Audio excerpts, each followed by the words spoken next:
De recevoir l'invité de la matinale et aujourd'hui, j'ai le plaisir d'accueillir le réalisateur Kamel Ashkar. Bonjour. Bonjour. Alors, Kamel Ashkar, vous êtes ici avec nous pour nous parler d'une scène que vous avez vécue il y a 4 jours à peu près environ. La semaine dernière en fait. La semaine dernière. Alors c'est une scène saisissante, une scène insolite à laquelle vous avez assisté de manière complètement fortuite. Une scène que vous avez choisi d'immortaliser. Alors avant d'aller plus loin, je vous propose de découvrir ces images que vous avez filmées, Kamel Ashkar, et on en parle après. On regarde.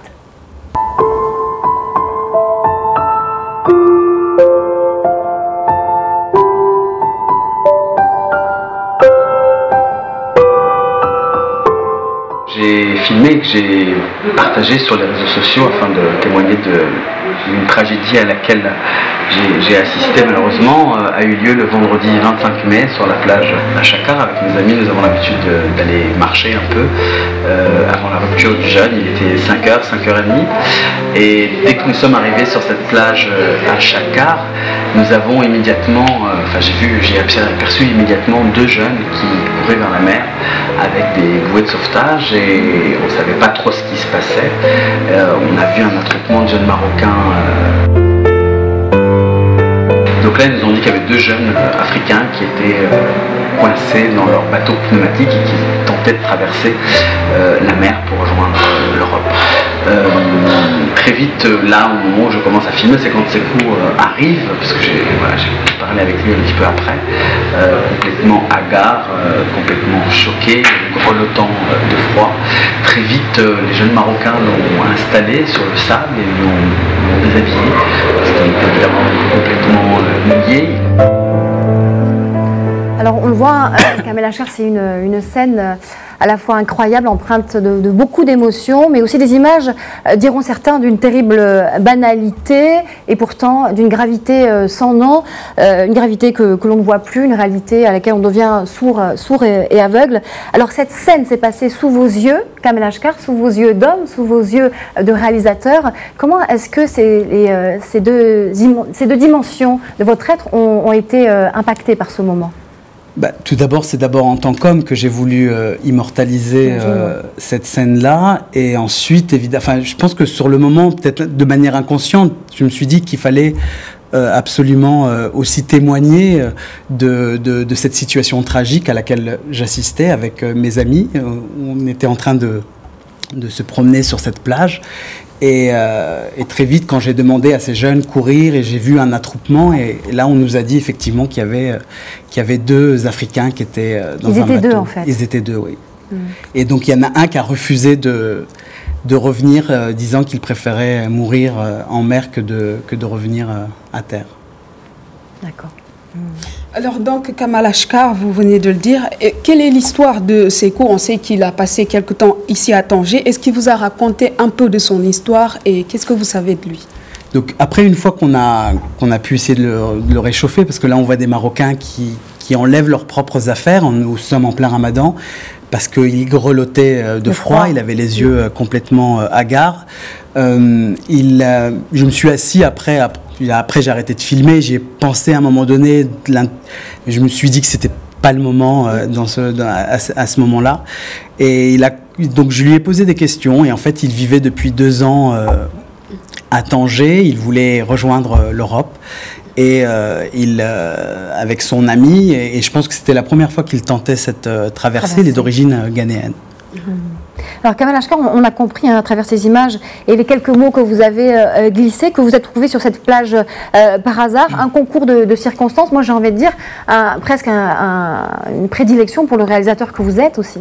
Oui, c'est sûr, c'est une question en plus quand j'étais étudiant en France, j'ai beaucoup milité avec les sans-papiers contre leur expulsion. On organisait des happenings avec le comité anti-expulsion, donc c'est une thématique qui me touche. Puis aussi en tant qu'enfant d'immigrés, mon père a immigré en 1968, moi je l'ai rejoint avec ma mère par regroupement familial en 1977.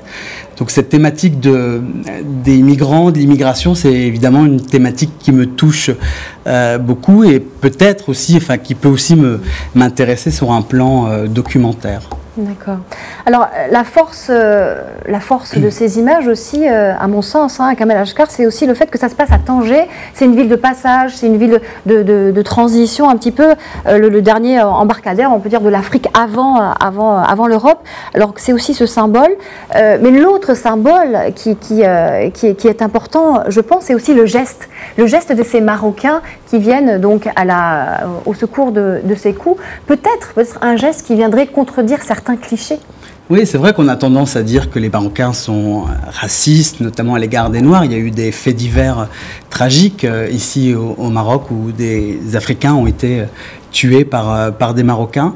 Et là, vraiment, ce qui m'a frappé, c'était de voir des jeunes. Il y avait un petit peu toutes les générations, mais il y avait beaucoup de jeunes qui semblaient bouleversés par ce qu'ils étaient en train à cette scène à laquelle ils assistaient. Et effectivement, ça contredit un petit peu cette image. Puis vous savez aussi, l'immigration, on a tendance à déshumaniser ces personnes-là. Et là, tout d'un coup, ils voyaient un être humain, ça pouvait être eux, peut-être que eux aussi rêvent de traverser l'Europe et de voir un être humain comme ça qui est prêt à risquer sa vie. D'ailleurs, son ami a refusé de revenir. Lui a fait le choix de ne pas revenir. De ne pas revenir, on ne sait pas ce qu'il est devenu.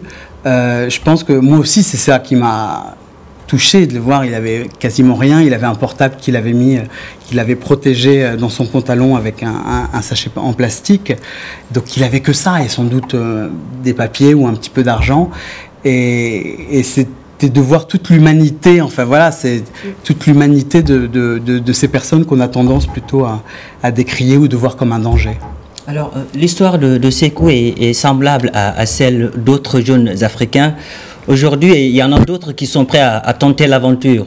Vous, aujourd'hui, en tant qu'Africain, en tant que réalisateur, qu'avez-vous envie de dire à ces jeunes qui sont prêts à tout pour rejoindre l'Europe? Qui je suis pour leur dire quand vous êtes dans des instincts de survie où la seule chose c'est de pouvoir manger, de pouvoir se nourrir, de pouvoir se vêtir. Enfin, moi, je suis un privilégié, j'ai aucune leçon à donner. La seule chose, c'est que ces États africains s'occupent des hérités, essayent de réduire les inégalités sociales. Je pense que c'est aux politiques d'enrayer, si on veut empêcher toute cette jeunesse de partir, c'est aux politiques ici d'essayer de créer de l'emploi, de créer un avenir pour pas que ces jeunes soient désespérés au point de mourir. Et on sait qu'il y a beaucoup de tragédies, il y a beaucoup de morts, et que cette mer Méditerranée a déjà englouti beaucoup de personnes. Mais également, il faut parfois leur dire que l'Afrique regorge de potentialités et il faut parfois croire en soi, être patient et souvent toujours redoubler d'efforts. Oui, c'est sûr, mais encore une fois, j'essayais de me mettre à la place de Sékou, je pense que c'est quand on décide, et même si nous on y pense à un moment donné, si on décide à un moment donné c'est presque un suicide, de traverser cette mer dangereuse, c'est que cette personne n'avait plus aucun espoir ici. Donc c'est difficile de raisonner des gens qui essayent de survivre tout simplement. C'est difficile de raisonner et on parle souvent de cette crise des migrants.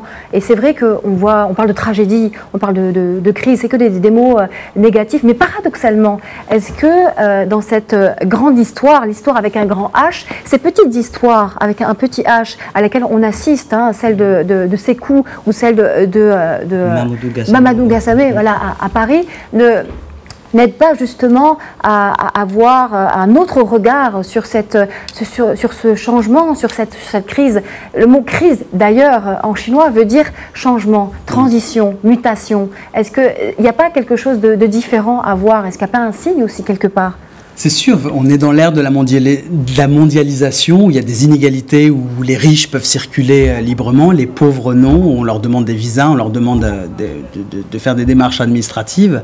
Moi, je suis un militant des frontières ouvertes, je suis un être humain et on n'est que de passage, on a une vie éphémère ici, donc j'estime que c'est aux États aussi de permettre, et peut-être qu'on pourrait empêcher ce genre de tragédie parce que les gens se diront finalement je sais que je peux aller là-bas, mais bon, si si les frontières sont ouvertes, peut-être que les gens auraient peut-être moins envie. C'est aussi la transgression et ces interdits qui accentuent, et on ne peut pas aller contre le sens de l'histoire où les migrations vont se développer de plus en plus. Non, elle se développe, elle continuera à se développer.